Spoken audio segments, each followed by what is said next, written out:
Hi, everybody. Thanks for coming on a Sunday afternoon. I thought I should come on and talk a little bit about the latest with Bryan Kohberger. I don't think I've ever talked about Bryan Kohberger on here, at least not from my little office here.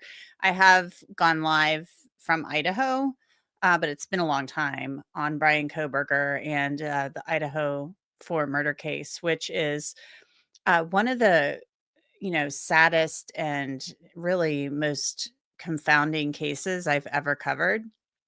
You know, uh, the fact that this is believed to be kind of a random crime, where you have somebody who, according to the defense, at least in this case, somebody who had no connection to these victims is accused of going into this house. It's a wonky, weird house. I've been there where it's tucked back on this street on Greek Row, where nobody can really get to it. I mean, you can get to it, but it's not, you have to know where you're going to get there. It's not like just along some main drag. And somebody just kind of goes there and um, walks up these stairs up to a third floor through this house that's got an addition on top and it's oddly shaped. And I mean, slaughters, there's no other word for it. Slaughters 4 kids. And I call them kids. I was talking to somebody on text last night. I mean, they were young adults, yes, but they're college kids. Okay. These are college kids, um, just doing what college kids do on Saturday nights. It's unbelievable to me. It's really just awful. So it was not a good week for Bryan Kohberger. Not a good week for him at all. I can't imagine that his attorneys were not expecting for all of their motions to be denied. They may have thought they had a chance with the Franks hearing. A Franks hearing basically is something where the defense goes to the judge and says, look, we think we deserve a hearing. We think the cops either intentionally or recklessly provided information in their affidavits for search warrants. And because of that, we think it was so egregious that the evidence obtained through those search warrants should be suppressed, meaning thrown out. And we think we deserve a hearing on that issue. Also, there's another kind of prong of this, if you will. If the information that was recklessly or intentionally, um, supplied in the affidavit, if it was relied upon for probable cause, then the evidence can get thrown out too. They might have thought they had a chance on that, but I'm not sure they really did or not. But Judge Hippler said, as I said in my podcast for Law and Crime Fix, no dice. He didn't believe they intentionally lied. He's not even giving them a hearing on the issue. They were allowed to do like a proffer in court and ask the cops some questions. But Judge Hippler shot them down on every front imaginable, especially the IgG. The IgG stuff was interesting, the investigative genetic genealogy part of this, because that was something that really had people kind of wondering, wow, did the feds really screw up here? Did they go into databases that they shouldn't have? And they did. But was that a constitutional violation? Did it violate Kohberger's Fourth Amendment rights? Therefore, will the judge have to throw out the IgG, the identification, therefore making everything else fruit of the poisonous tree and just basically making the whole case collapse? Judge Hippler said no, and I'll show you why here in just a minute. So to be clear, and I think everybody kind of assumed this, and we all thought this just based on the timeline and how things unfolded. They had nothing, and I've said this on the air before. I've said it in my podcast for Law and Crime. They had nothing until the IgG came back. And Brett Payne confirmed that in one of the hearings. December 19th was the first time he ever heard Bryan Kohberger's name. In the affidavit for his arrest, it talked about those 2 cops from Washington State University in late November saying, yeah, I queried Hyundai Elantras or whatever because we got the bolo that they put out to be on the lookout for a white Hyundai Elantra. And we said, oh, we found Bryan Kohberger's name and we sent that off. Well, as I kind of assumed, and I think a lot of people assumed, that went into like a stack of tips. You know, they had like 9,000 tips or whatever.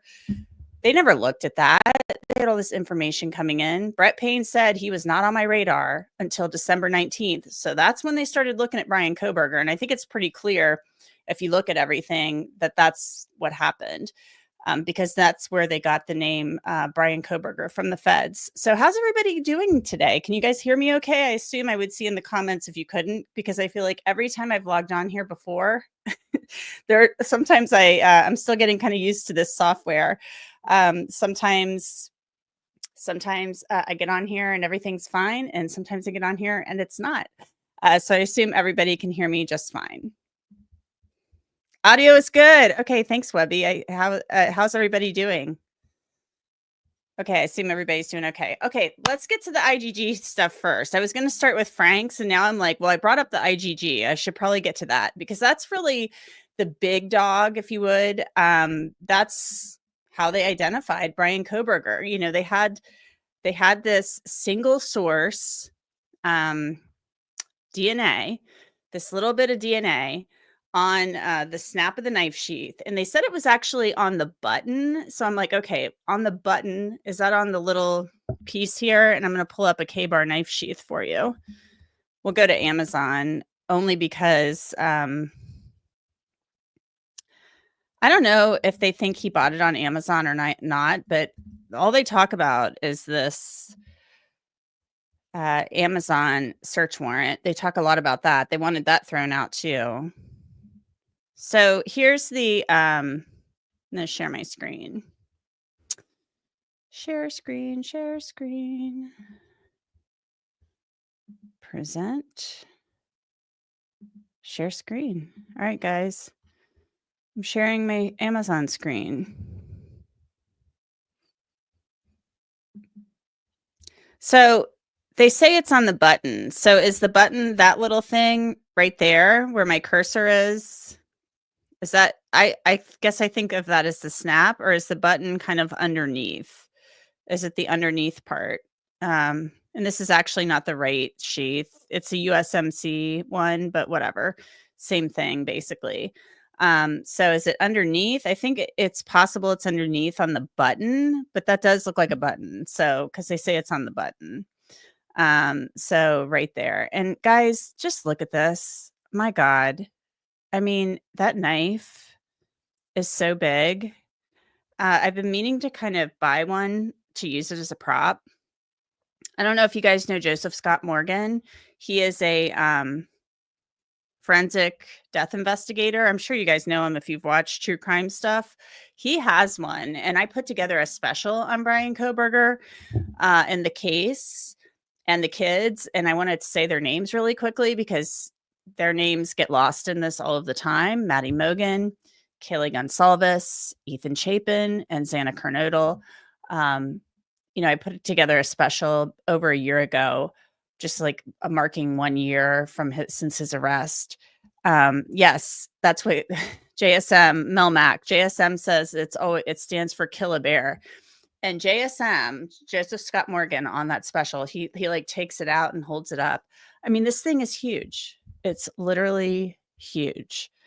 This is meant to do some damage. And he said it stands for Kill a Bear, K-bar knife. So if you can kill a bear with that, think about the damage you could do to people who are sleeping or almost asleep.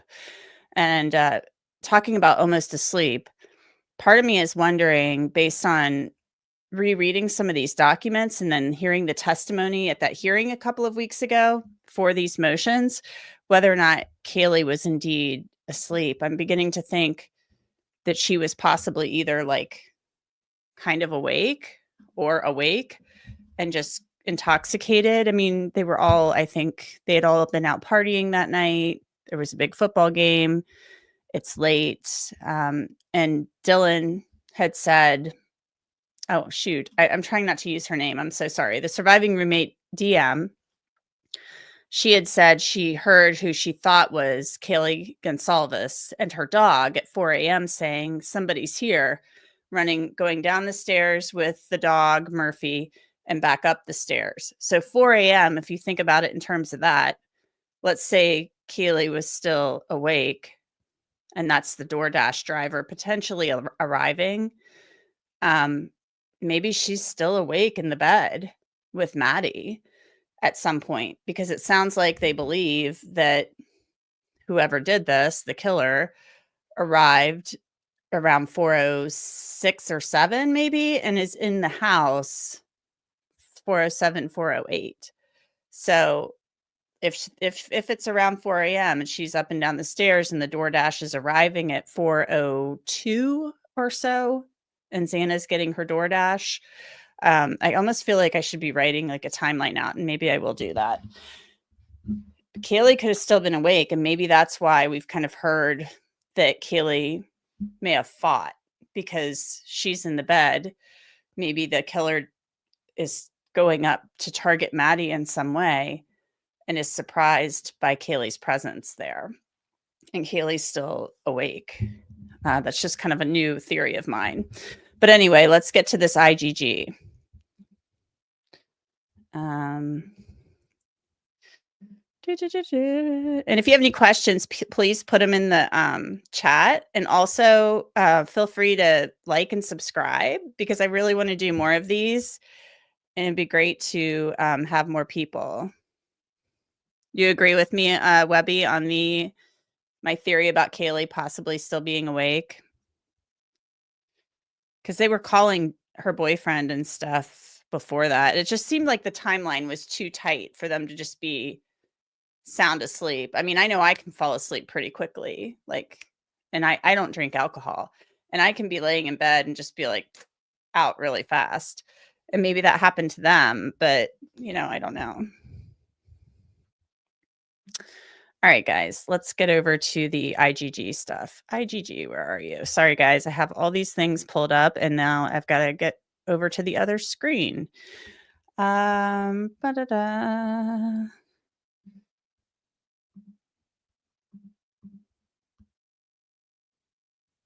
Here we go. All right. Defendant's motion to suppress IGG. And this gets a little technical.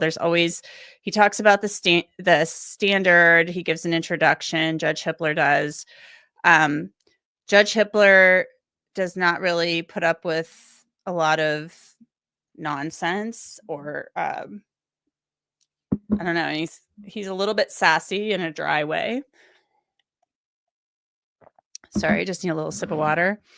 And he talks about the two sites that allow law enforcement to access their databases, and those are Family Tree DNA and GEDmatch Pro. That's right there on the document. The databases MyHeritage and GEDmatch are purported to disallow such searches. So what happened here, and I'm not going to literally read this whole document to you, or else we'd be here all day. But MyHeritage and GEDmatch are two IGG genetic genealogy databases that the FBI accessed in this case, and their terms of service apparently do not allow law enforcement to access them. So I'll start there. Now let's go back. Othram Labs, who you've probably heard of, they're kind of like a private organization. I've interviewed I've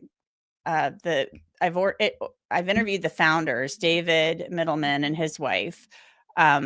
They're really cool and interesting. But I've interviewed both of them, and they started the IGG work in this whole thing. Othram was given the DNA profile first, and they developed this SNP profile. It's a different thing than the STR profile. They call it a SNP profile. And so they develop it, and they plug it into Family Tree DNA and GEDmatch Pro. Those are the two that allow law enforcement in their terms of service. They say, yes, law enforcement can look at our stuff. Cool. We're fine with that. So let's go down a little further. They name this single source DNA, male DNA profile, Q1.1. That's what they call it. So what I found really interesting about this, and I'm going to point that out right here. The Idaho State Police delivered Q1.1 to Othram on November 22nd, 2022. Othram developed a SNP profile. That's what I just told you about. That's a different thing than they have to develop it from the STR profile. From Q1.1, that's our single source DNA profile from the K-bar knife sheath button, and searched Family DNA and GEDmatch Pro. Those are the two that allow law enforcement to go into their databases. This work revealed 4 brothers of interest. So I was like, wow, okay. So they came up with 4 brothers of interest. And they were like, we need to look at these 4 brothers, but they called them low matches. So they must have realized in their work that, oh, these people, we're not feeling like they're really that great as far as matching goes. So they were trying to build out the family tree even further using these 4 brothers of interest. And down here in a footnote, they say the brothers did not share the defendant's last name. So they must have been kind of distant relatives off there somewhere. To further the family tree building, Othram asked the Idaho State Police to contact one of the identified brothers to provide a DNA sample to upload into either of their 2 databases. Despite Idaho State Police's request, the contacted brothers declined to provide a sample. So they said, no, we're not giving you our DNA, which is full, it's within their rights. And maybe wouldn't you be kind of freaked out if the cops came knocking on your door and they were like, hey, we're looking into something. It's a quadruple homicide. We need your DNA. Would you mind giving it to us? They didn't go get a warrant, but they did ask, hey, would you voluntarily let us swab your cheek and take your DNA? And one of the brothers is like, no. Like, he's probably freaked out. I'm assuming. That's just me color commentating there.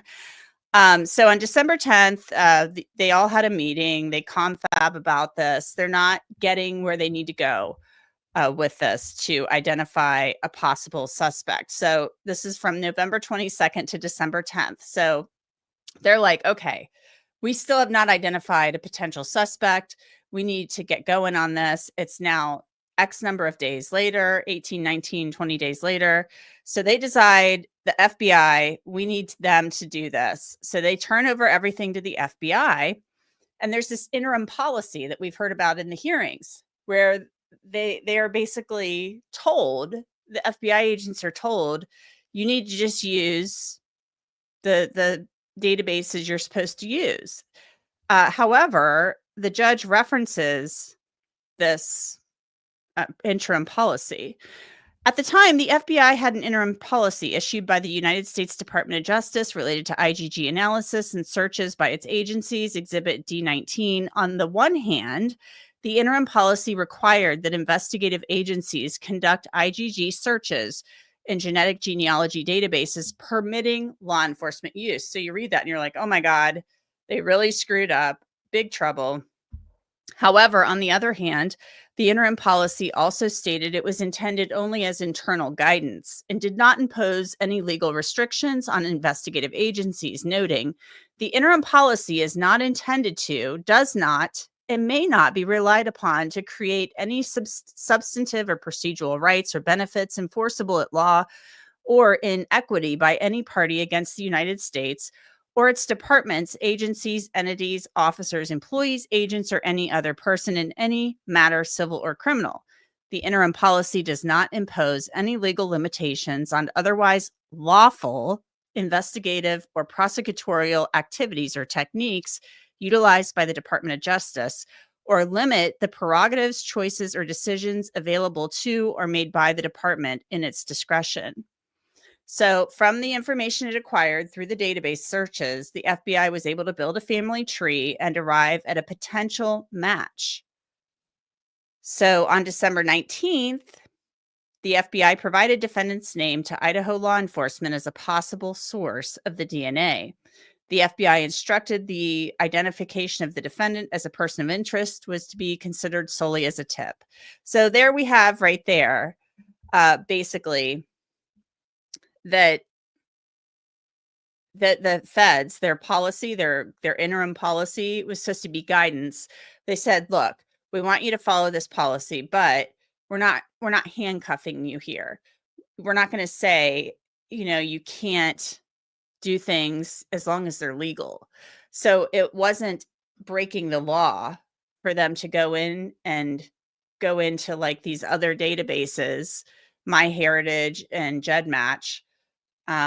It doesn't break the law. It might violate the terms of services of those databases, which I've interviewed Philip Dubay, who's worked as court-appointed counsel in California and, represented. He would be possibly somebody representing somebody in Bryan Kohberger's shoes. And he's like, that's a civil issue. That's not a Fourth Amendment violation. They didn't break the law. Did they, go against the terms of service of a website to catch somebody, a suspect in a quadruple homicide? Yeah, but that's a separate issue.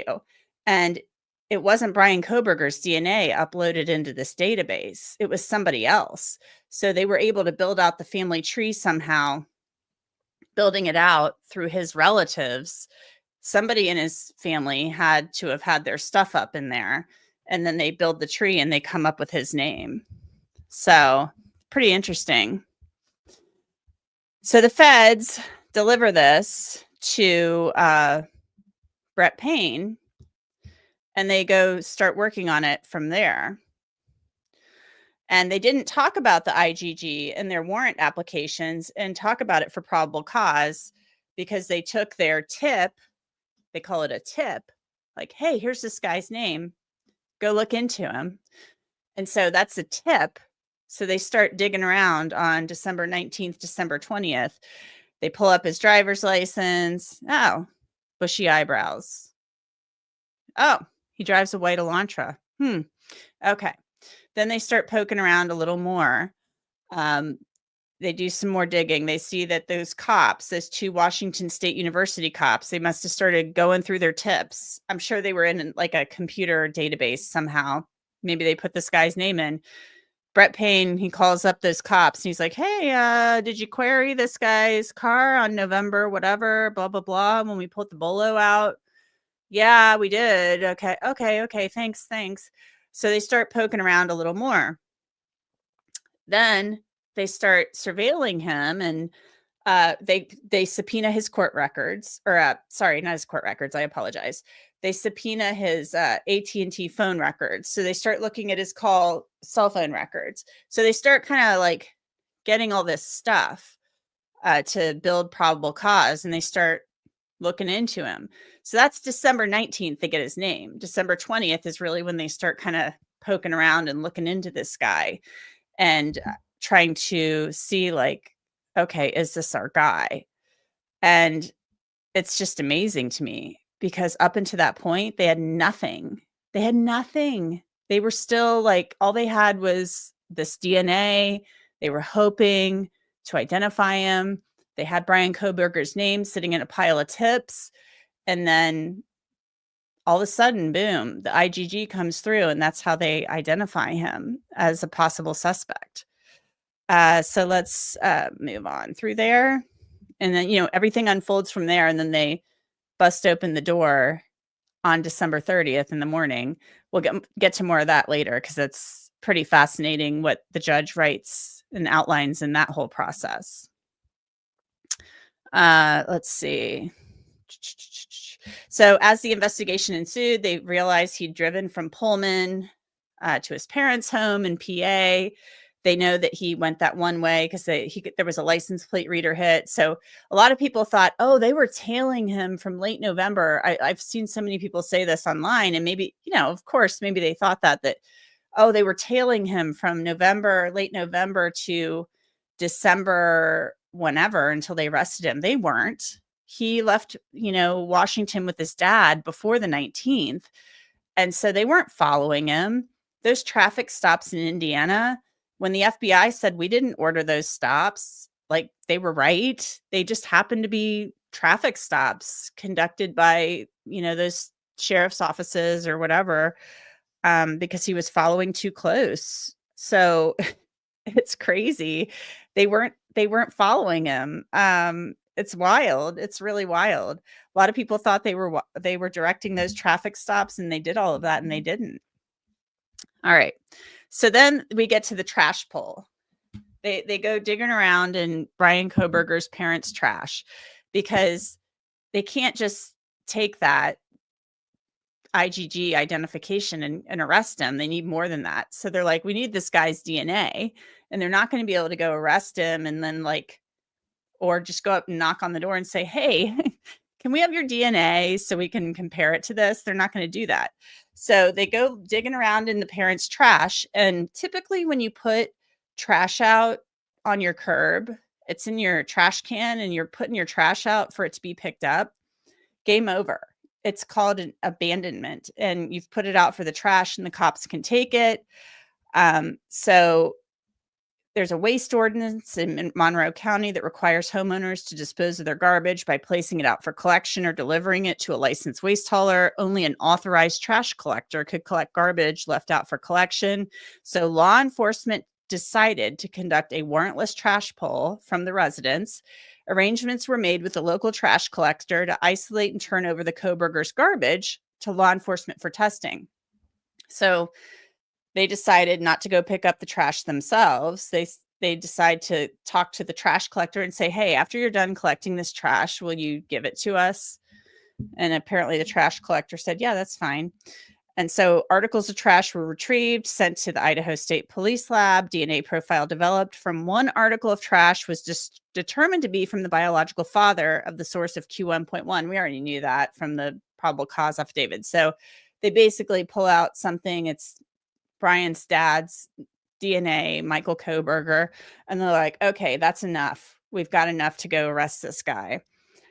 So the male DNA from the mixture was consistent with Q1.1. So there was also a mixture in there that had Brian's DNA in there. Defendant, this is really interesting too. Importantly, defendant has not claimed ownership or knowledge of the knife sheath from which Q1.1 was taken. So that's really interesting there. Because the DNA was a mixture, the Idaho State Police Forensics Lab standards and protocol prevented it from doing a manual comparison of the male DNA to Q1.1. Okay, interesting. But the judge points out, importantly, that since Kohberger has not claimed ownership or knowledge of the sheath from which Q1.1 was taken, there must be some type of issue there. So he's saying that that's not my sheath. I was never there.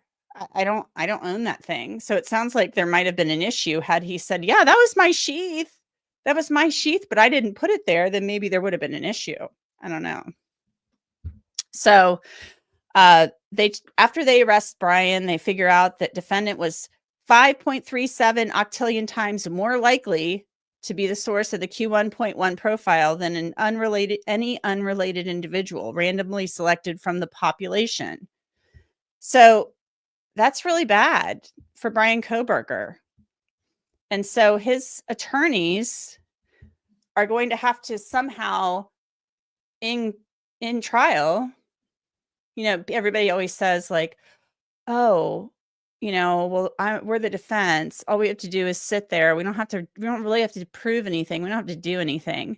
If you let a prosecutor sit there and say, okay, here's our DNA expert, and this, even if it's touch DNA, they're saying it's his, and 5.37, it's 5.37 octillion times, like 700 million zeros more time likely to be this guy than anybody else in the population.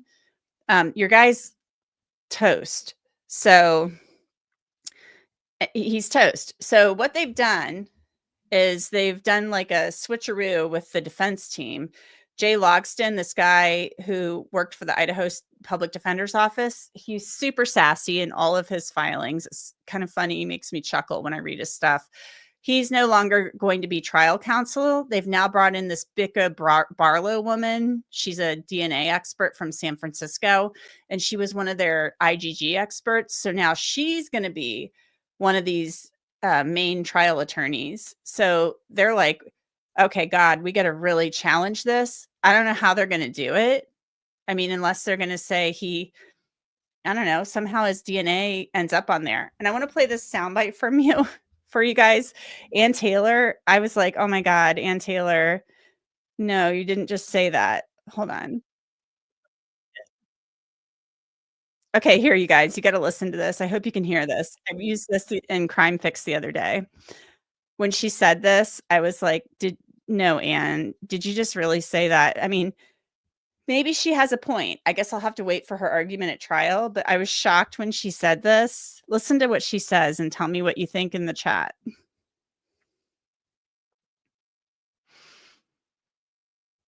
Mm-mm.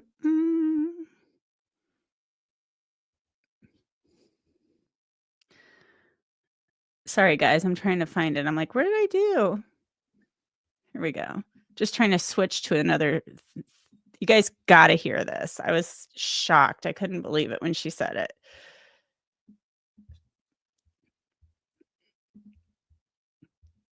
And yeah, I have a lot more makeup on. I have no makeup on right now, so yes, I look a lot better on this clip here. So, David's.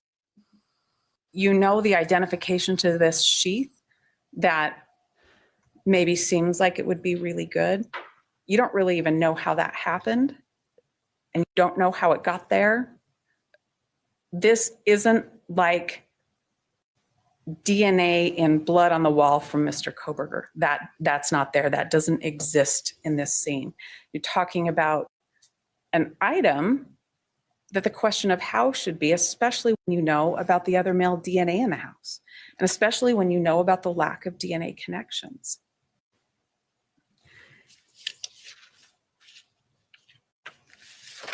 There's also no connection between the people in the house and Mr. Kohberger. 3 huge reasons why you should definitely avoid using this on your. And of course, that ad popped up. Okay.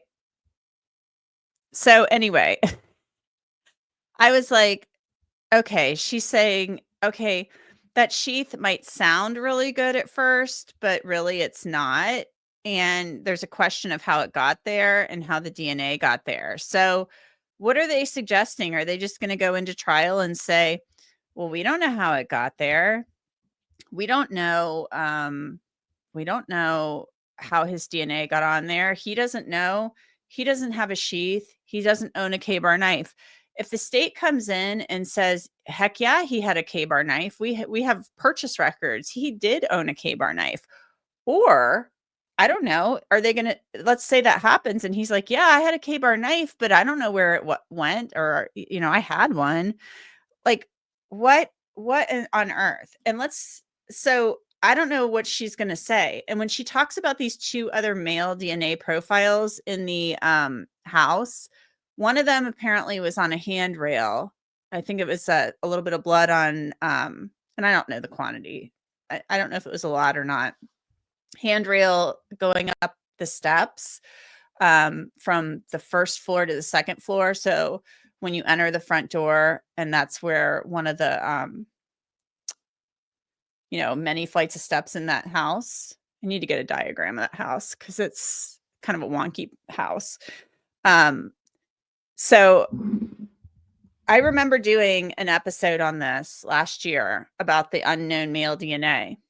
And the prosecution was saying at the time, because the defense had brought this up in a motion, talking about this unknown male DNA, and everybody's like, oh, wow, that's crazy. So some of it was on a handrail going from the first to the second floor. And then there was like a glove or a pair of gloves, some type of glove outside the house, I believe, and that it had some male DNA in it. First of all, it's interesting, but the prosecution had responded in a motion last year saying that those samples, for whatever reason, didn't have enough points. And I'm sure I'm not using the right terminology, but they could not be uploaded into CODIS for some reason. I don't know if there were not enough loci or whatever points. I'd have to find the document, but I remember specifically they were saying they couldn't even upload these into CODIS. And it doesn't sound like they even tried to identify it through IgG. Now, this house, also, I'm going to bring back JSM. Okay, sorry. I was looking at Liar Slayer. So anyway, I agree, Satch. I think they probably should have left the house standing. Yeah, if it's a blood spot, STEM KB says a blood spot, AT's own words. Yeah, blood spot. I'm sorry. This is a college house, and JSM and I talked about this. Like, that house is probably a petri dish. Do you know how many DNA samples are probably in that house? I mean, probably a ton of DNA. It was a party house. And I don't know, a spot of blood on a handrail, and it wasn't even good enough to upload into CODIS. You know, yikes. Not really sure that's like that impressive. I mean, they're going to use it for and we'll have to hear more. Let's reserve judgment for trial and listen to what they present. And their job is different than the state. They just got to plant some doubt. But a spot of blood on a handrail in a quadruple homicide, it's really not doing anything for me. But I need to hear more about it. But from what I heard last year, after I heard it wasn't even good enough to upload into CODIS, I was kind of like, yeah, okay, whatever. But they're doing their job. They're doing their job. And the gloves outside, if that's where it came from, the glove outside or gloves or whatever it was, who knows how long that had been there. I mean, you've got a knife sheath laying by one of the victims, and the victims were, according to what we know, stabbed like brutally many times. I mean, of course, that is what you're going to be. That's the more important piece of evidence if we're going to talk about, what's probative here and what matters. I mean, it's just crazy. Let's see. I'm looking at some of your comments here. Okay, so STEM KB says AT said gloves plural in the closed session and gloves singular in the afternoon. I think she corrected herself. Okay, yeah. Yeah, I was skimming through the thing in the closed session, and I didn't really feel like see any bombshells and all of that. I feel like, it's like, okay, like some of it, I think I got to like 75 or 80 pages in and I fell asleep.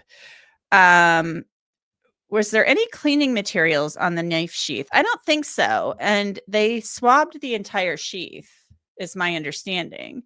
And I don't want to misstate anything because I was kind of sleepy and getting over a really bad headache when I was reading it. But I wanted to say that there could be wrong about this.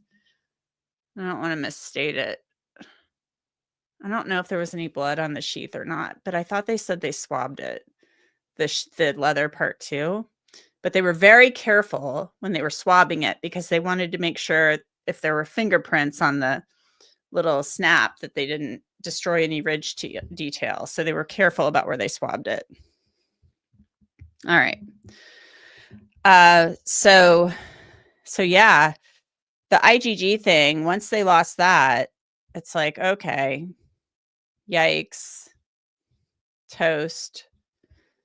I mean, now they're just going to have to really attack that DNA because it really is the strongest piece. It is the strongest piece of forensic evidence as far as we know. I mean, this is what we know. We don't know what else is in the terabytes and terabytes of evidence. We just don't know. But I do want to play that soundbite again. It, like, when she said that, I was looking at everybody's faces in the courtroom. And this was a pretty long hearing too, so I had to go back and listen to more of it. This took a while to put together. Let's listen to Anne. She didn't. Oh, I didn't. Sorry, guys. I didn't share my screen. I'll be right back. Oh, Lord. How's everybody doing, by the way? I'm about to cue this up.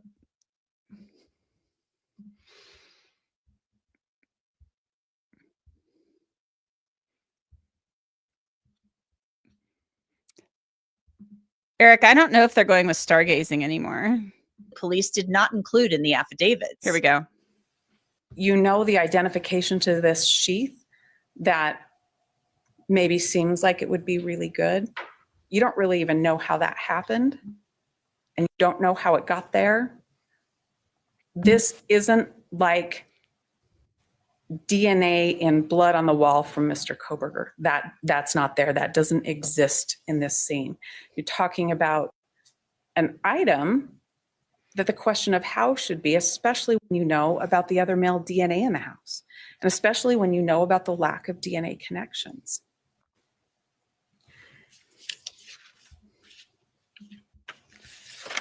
There's also, Okay, she says lack of DNA connections. I found that interesting. She's saying lack of DNA connections.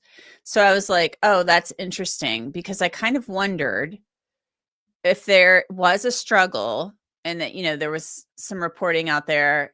Steve Gonsalves has kind of indicated that, and even Xana's father indicated to ArizonaFamily.com, I believe, that Xana really fought, really hard.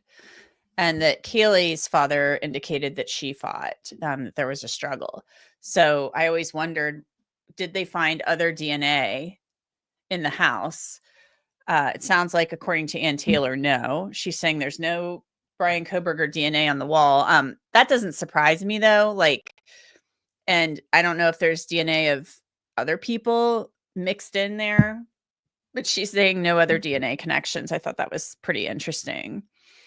So I'm thinking that's what she means. Like, none of his DNA was found other places in the house. But if DM's testimony, if her statements are accurate, which we'll get to very shortly here, that the guy was wearing a mask that's like this, that she can only see eyebrows, but she can tell he's white, that, if he's covered that much and wearing all black, then you might not, and somebody's got a knife, like a really big knife, then you may not be able to get that close to actually fight. You can try to fight, but you may not be able to get any of somebody's DNA on you, especially if you're intoxicated. So I think that, so basically, the judge is also saying that, throwing out your trash, putting it out on the curb, even if somebody else is supposed to collect it, which somebody else did, the trash collection site, and they got it from them, basically, that was legal. There was nothing wrong with the trash pull. So maybe an appeals court will disagree, but we'll see if he's convicted, if it makes it that far. So they lost big on the IGG. Let's move on now to the Franks hearing issue. And here we go. DM. And really, I thought the DM part of this was the most interesting. There was a bunch of stuff they were arguing, but I thought the stuff about Dylan. Oh, God, I'm so sorry. I do not mean to use her name. I just feel like those girls, the surviving roommates, have been through enough. And so I usually just call them by their initials or call them surviving roommate. But I just slipped. So here, let's go on to the Franks hearing and the stuff about Dylan. I did it again. I'm so sorry. DM. So sorry, guys. I do not mean to call them to do that, but their names have been all over the place.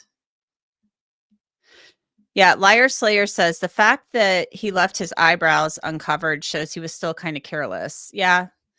I would agree with that, but I don't know how else you do that without doing that.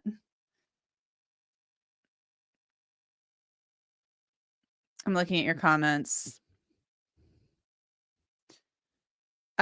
Michael asks, question, are emotions in limine? Will we learn what they want to exclude? Not every detail, but in a general sense. It's very possible, but they love to seal things in this case, which is really frustrating. So I wouldn't be surprised if some of these motions in limine are sealed. So we'll see. That's been really frustrating. But Judge Hippler seems to like to keep things open. which I appreciate. He doesn't seem to like to keep things sealed, and that's great. So let's get to DM. Again, Frank's hearing is when they're trying to get evidence suppressed, thrown out, and they're saying the cops put stuff in their affidavits to that either they knew was false or they were reckless in providing false information, or that they put it in there and relied on it for probable cause. So it was the judge should throw it out because they lied in search warrants, either intentionally or recklessly. And the judge says defendant has not established that alleged misrepresentations, in quotes, in any of the 3 challenged search warrant affidavits compels a Franks hearing. So he didn't even give them a Franks hearing on this. He gave them a Franks hearing on the IGG, but not in the other stuff in the search warrant affidavits. So that was interesting that he was like, yeah, you haven't even met the bar for that. Which I wasn't sure if he was going to just do it he was just going to give him the hearing and say, yeah, okay, let's just do that. But he said, no, your proffer didn't even meet the bar. So he just said that. And so let's get to, there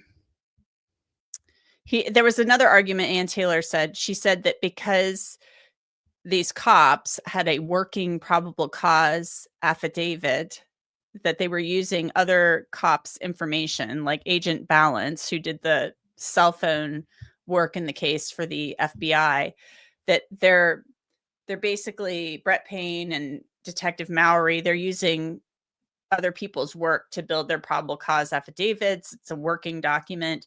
Like, so that means everything, should go. And the judge said, no, that's not true.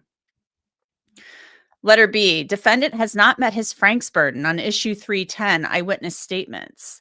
In issues 3 and 10, defendant challenges the probable cause statements insofar as they set forth witness DM's interview descriptions of things she heard and saw on the night of November 13th, 2022. Defendant claims that law enforcement failed to inform the magistrate that DM's accounts describing the suspect were variable, that she questioned her memory, and that she did not recognize defendant when provided with a photo of him after his arrest. Defendant also contends that law enforcement misrepresented statements made by DM that would have demonstrated her unreliability.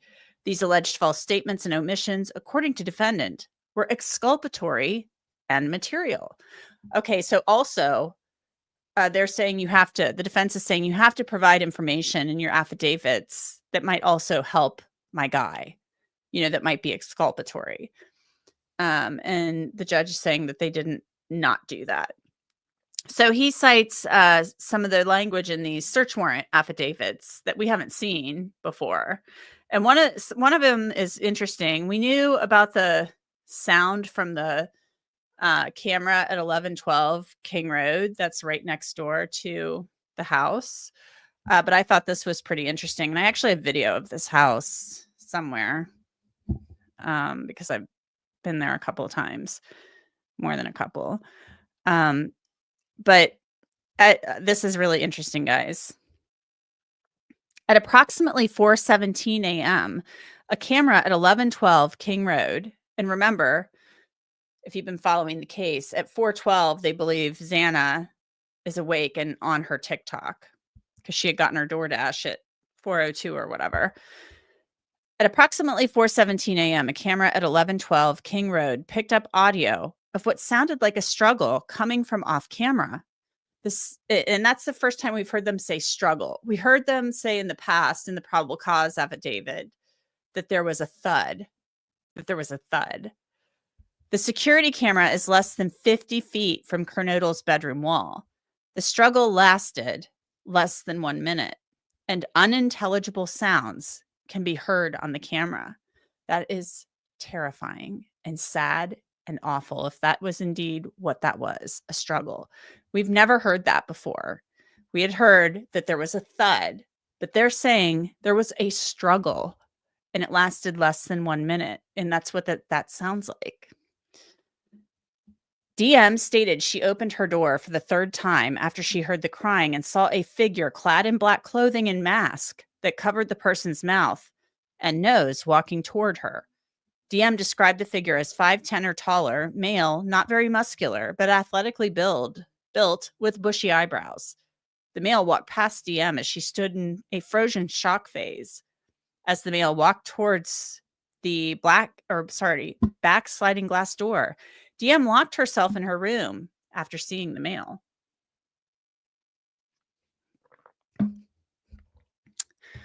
Let's go to some more of this. Detective Mowry said she could not remember the color of his eyebrows, but she did talk about them being bushy. She told Detective Gooch that she remembered the suspect's eyebrows were bushy, but she could not remember their color. Her description of the intruder was notably similar during all 3 interviews. She did 2 interviews on November 13th, one with Officer Nunez, later with Detective Mowry, and one on November 17th with Detective Gooch. White male, slim, skinny, lean body type, slightly taller than DM, 5 feet 10 inches, wearing all black, wearing a mask that was covering his forehead and mouth, a voice she didn't recognize saying he was here to help. The intruder walked out or toward the back sliding door without saying anything to her. Well, she did not tell Officer Nunez that she noticed the intruder carrying a vacuum-type object in his hand. She did convey that information to Detective Mowry later that day, as well as to Detective Gooch a few days later. Wow. So a lot of people have been talking about that. My theory when I first thought about this this vacuum type object, because we don't know, I'm assuming they followed up on that. Like, what do you mean vacuum type object? Could you tell me a little more about that? He's not telling us that. But I literally think in my head, dustbuster. I'm like, okay, did one of these victims grab something, anything they could find to try to fight? And it possibly got his DNA on it. That's what I'm thinking. And so he takes it. That's my thought when I see that. But then I saw some people talking on social media about, was it one of those like vacuum attachments? And then look at this. Like a vacuum attachment that she mistook.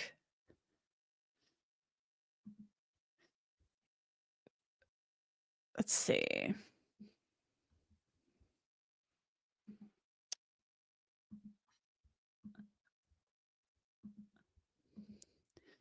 Is it like a vacuum attachment that she mistook? Like they're holding something, a vacuum attachment that she mistook for a knife, or that she mistook the knife for a vacuum attachment. I think I actually have one right here.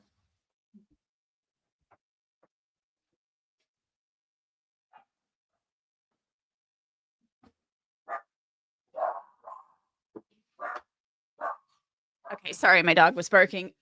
So some people are like, some people are talking about one of these. So look at that. So some people are theorizing. Here, I'm going to stop sharing my screen. So I saw people theorizing on social media that like, so let's think about that.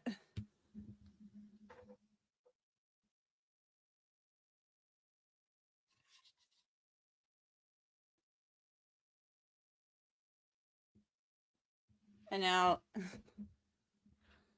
let's look at this again. She's a mix. I can show her to you guys if you want to see her. So let's look at that again.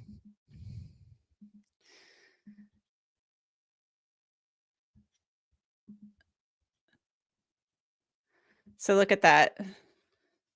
Is it possible if she's talking, people are theorizing. That's what people on social media are theorizing. So like could she have like kind of thought it was like this?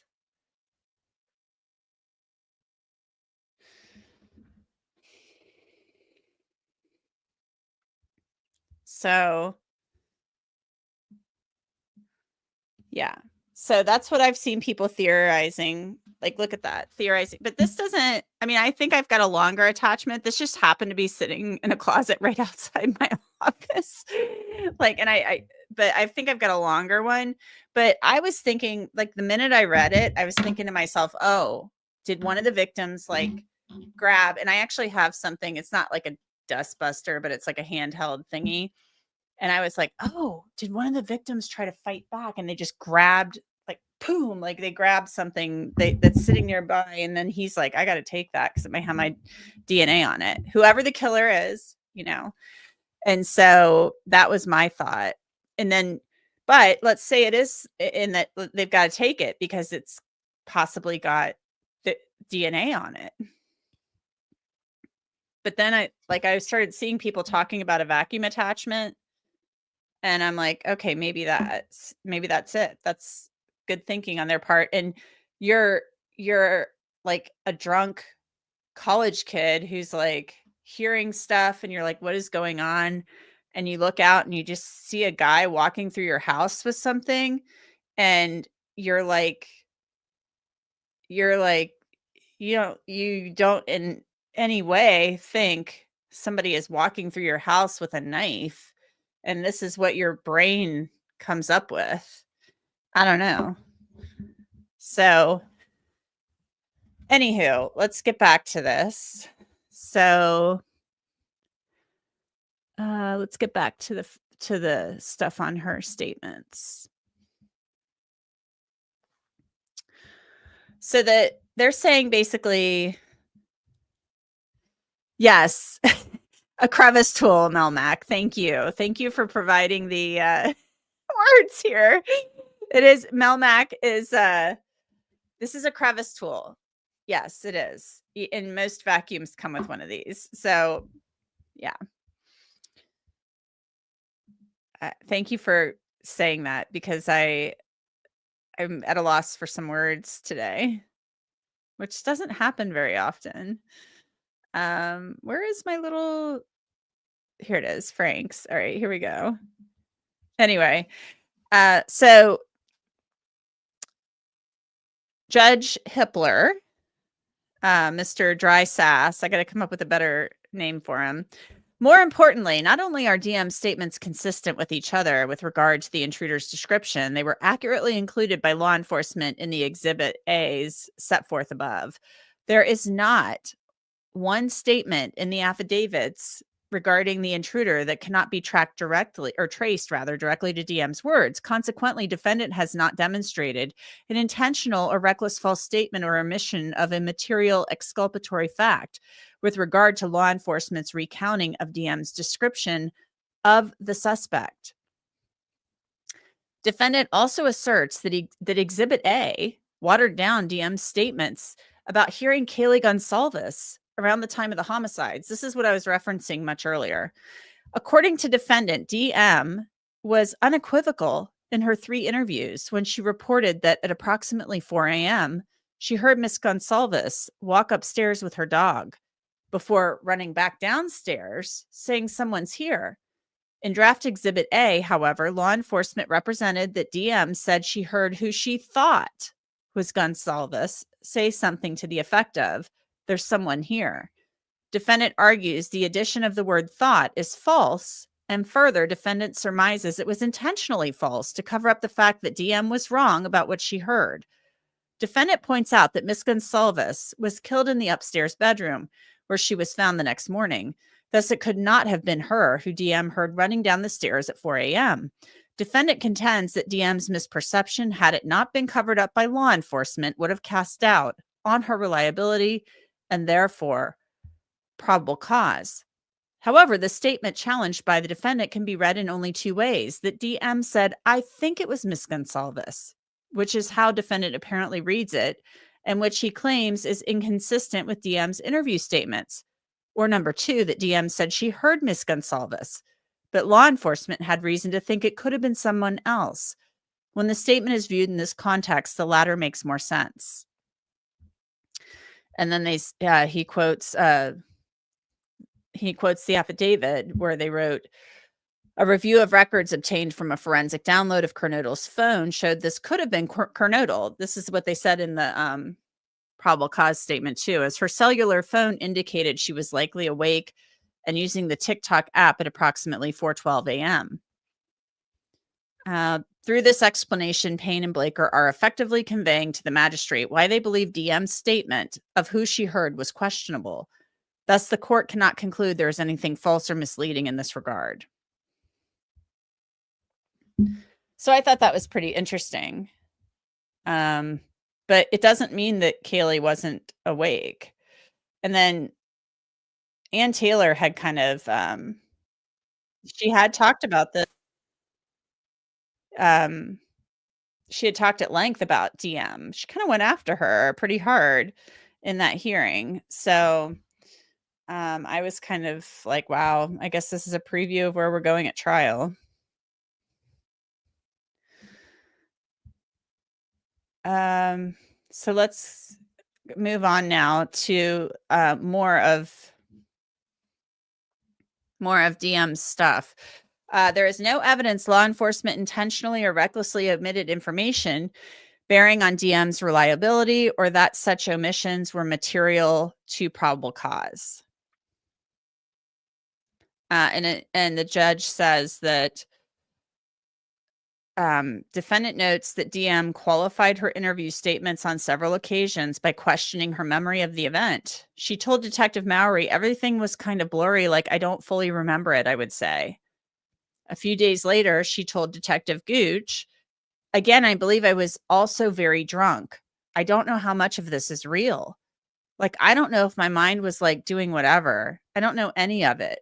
Like half this stuff, I don't know if it's a dream or if it's real. I just have no clue.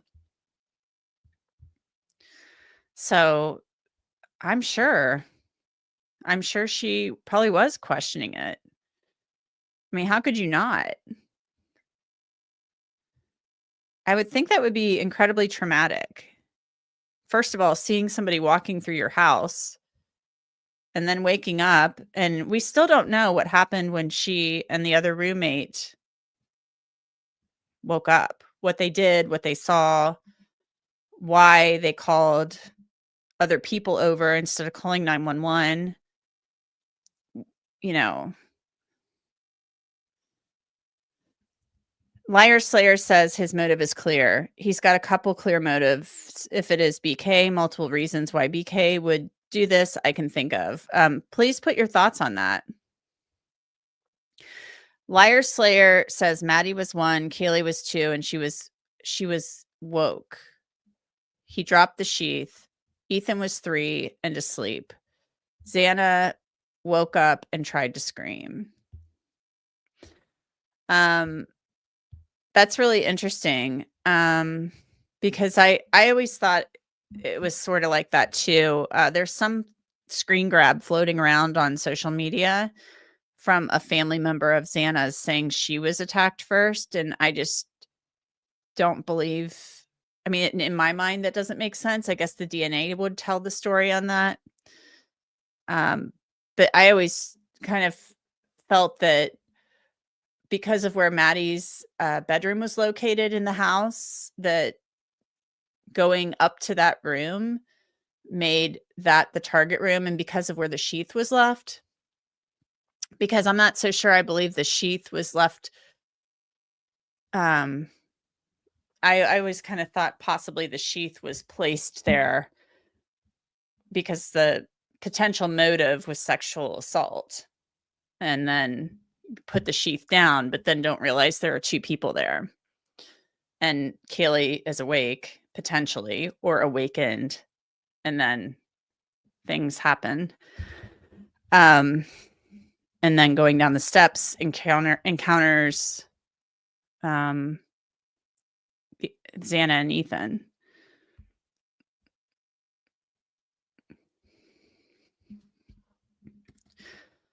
So I don't really I kind of always felt that because you would have to go up. Well, I guess if you come in the sliding glass door, you'd go up one flight of steps technically. But if you were just going in there to kill people, there were people on the second floor, you could do that. That's why I think that the so-called target, was on the third floor. And more than likely Maddie. That's just kind of where my mind has been. It's just incredibly sad. So I'm going to have to wrap this up soon, but I'd like to talk more about this another time. But yeah, so there's more about DM. Also, Ann Taylor had said basically that the cops should have told the magistrate in the affidavits that on the 30th, after they had arrested Bryan Kohberger, they showed DM a photo of Bryan Kohberger and said, hi, hey, is this the guy that you saw walking through the house? And she said, I have no clue. From what I remember, I just remember seeing this figure that was more of like the skinnier tone build and some mask on. I don't know if it was covering his mouth, his nose, or below his mouth and nose. I just remember he was white, but I didn't know how he was white. I just knew he was. And I know he looked at me because of his because of the bushy eyebrows. Can you imagine? Oh my God. You're like, I know he looked at me. So if you're in your doorway and you think somebody looked at you, if he saw her or not, who knows? But like if you find out the next morning that somebody you believe killed your friends looked at you, oh my God, it's terrifying. Absolutely terrifying. Judge Hippler says, however, the fact that DM could not identify defendant is hardly exculpatory or material to probable cause. And he points out later that, of course, she couldn't identify him. He was wearing a mask. And when this was brought up in court, I kind of thought the same thing. I'm like, if you're wearing a mask and all you see is bushy eyebrows, yeah, like, of course you can't identify him. I would think it would be more concerning to the defense if she could identify him. That would be very concerning. Because then you'd be like, how in the heck are you identifying my guy? Like you're saying this guy had a mask on and you're saying it's my guy. So I'd be like really happy that she couldn't identify my client. I'd use that to my advantage. So anyway, I get what she's arguing here, but it didn't work out well for her. And I don't know if she expected it to work out well for her. She may have expected all of these rulings. I don't know if she expected the spanking that Judge Hippler gave to them. But I would like to play some of these. I'm trying to find where I had. Here we go. Here's Ann Taylor talking about DM in the podcast I did the other day. So I just think a lot of people too, guys, were like, I saw people talking like, oh, they can't even call DM as a witness. And I'm not sure that this case is going to hang on DM's testimony. I really don't think that. I really don't think that. I think her testimony goes to, I think it's like it's a piece of the puzzle, but this case is not going to like rise and fall on DM's testimony. This is a small piece of the puzzle that if indeed, and we know that they were texting based on her what Ann Taylor said, or what actually Ashley Jennings, the prosecutor, said at the hearing, it's going to rise or her testimony. Some of this is going to be corroborated with text messages. It's going to lay out a time frame, timestamps and things like that. And her seeing a guy who's with a similar build and stuff like that. That's what this is going to do at trial. It's not going to like definitively ID him, and it's going to talk about what she saw. Yeah. And she's going to say, yeah, I was really drunk.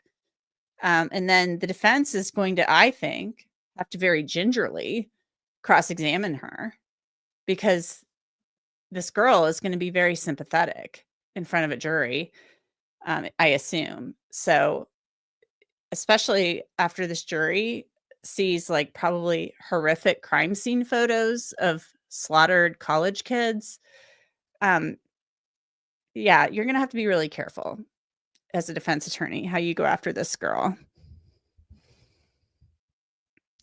So let's play in Taylor talking about DM. The statements police used from a surviving roommate identified as DM in affidavits. They also don't tell the magistrate that this witness has claimed memory problems, that this witness has claimed that she's not sure what she heard or saw was real, or whether it was at a dream. There are 2 references to not remembering. A couple of days later, there's the 3rd interview, and there's references to not remembering, being drunk, a statement, I don't know any of it. Like half this stuff, I don't know if it's a dream or if it's real. That's at page 399. At page 406, I don't know if this was real or in my mind was just like playing with me.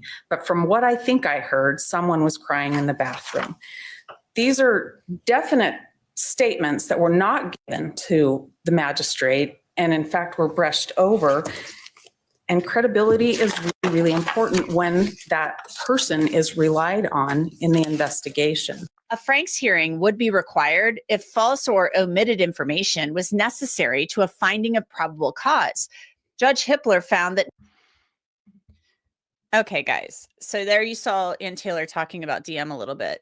So Mel Mack says impeach, defense will discredit her, period. I mean, maybe they will, but I just think she was interviewed that day, and then on the 17th, that information was not known to the public until the probable cause affidavit came out more than a month later, when the arrest took place.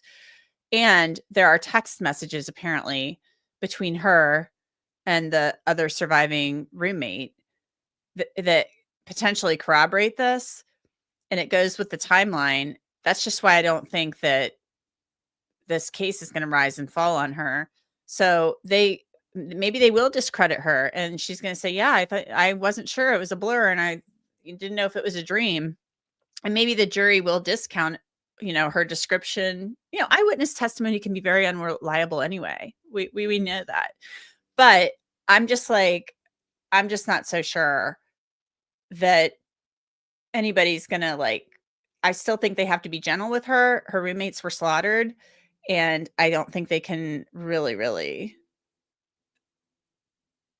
go after her hard. But I just think that what she described may go along with the timeline.